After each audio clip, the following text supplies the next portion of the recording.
Imagine having so many intense negative feelings toward your country that being told to respect it causes uproar. Those feelings aren't merely imagined, for some, they are reality. In an interview on ESPN NFL reporter Adam Schefter's podcast, Know Them from Adam, Buccaneers defensive lineman Gerald McCoy laid out what he believes will be the reaction of the players if the NFL tells them that they must stand for the anthem. McCoy said, "I don't think guys are gonna like it. I think it's gonna be an uproar if that is to happen because you're basically taking away a constitutional right to freedom of speech. If guys wanna have I guess you would call it a peaceful protest, I don't think it's right to take that away." In the space of these few lines, McCoy reveals a couple breathtaking insights.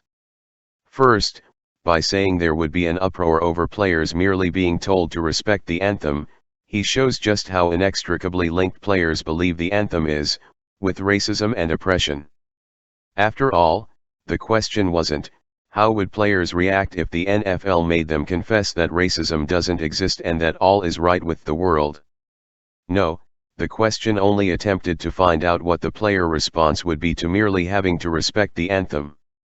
The fact that, in McCoy's mind, that simple gesture of respect would elicit uproar, goes to show just how radicalized the players have become.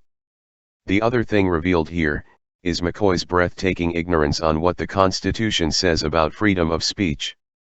The First Amendment only addresses what Congress can regulate, as far as speech. It does not prohibit how a private organization like the NFL can regulate speech. Also weird is McCoy's implication that as long as the protest is peaceful, that it somehow makes everything okay.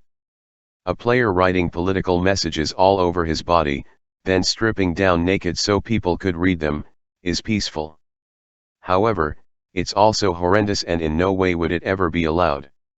For this reason, and other less dramatic examples, the suitability of protests does not turn solely on whether a protest is peaceful.